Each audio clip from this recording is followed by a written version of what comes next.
The DA has called on the national government to put an end to pit toilets in all schools. In February, government missed its own target to eradicate pit toilets from schools. Shortly thereafter, another child drowned in a pit toilet in a village near Queenstown. The DA says it began its #EndSchoolPitToilets campaign with an oversight visit at a village in the Mthatha district in the Eastern Cape. We're joined by Lile Nodada, who is the DA MP, focusing on basic education. Thank you for being with us, Mr. Nodada. What did you find at the Oaru village in Mthatha? So good evening, first of all, to you and your viewers. So this past week, we spent 3 days going to two different districts, which is Oaru Tambo, which is in the Mthatha area, as well as Alfred Nzo East, which is Mount Frey area. And we visited about 6 schools in that particular area, all of them which have pit toilets. The first school that we visited was Bandwana Senior Primary School, that has basically zinc toilets for both teachers and learners, as well as toilets that were donated to them by a foreign NGO that have now filled up without being serviced by the department. And those children now relieve themselves outside completely.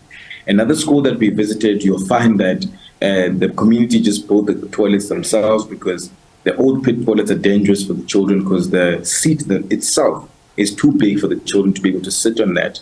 And the toilets that are built by the community don't even have a door, for example. There's no seating area. It's made out of plank that they've cut in that particular area, which is completely dangerous for children. It was sad to see the 2 girls blocking one girl while she tries to relieve herself in grade 1 in that particular toilet.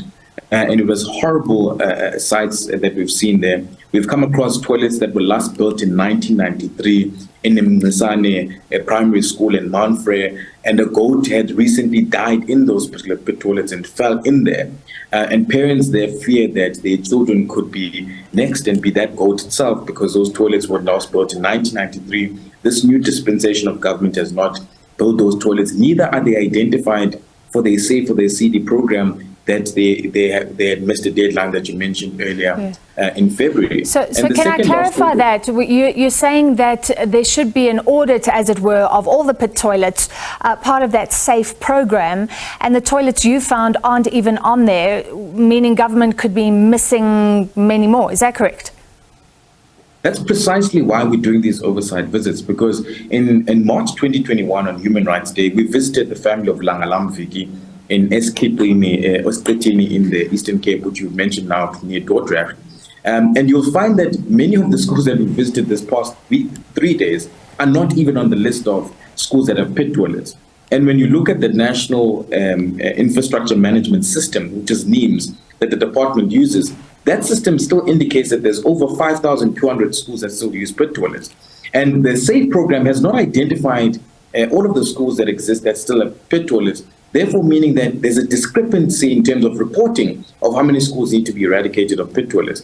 And that is why we are doing these oversight visits, to expose that, so that we know that the department is not playing to the crowd or playing to the game and actually misleading South Africans, as we've now picked up in the past 6 schools that we visited that are not even on the list of the SAFE program that they have neither planned for now nor 2025.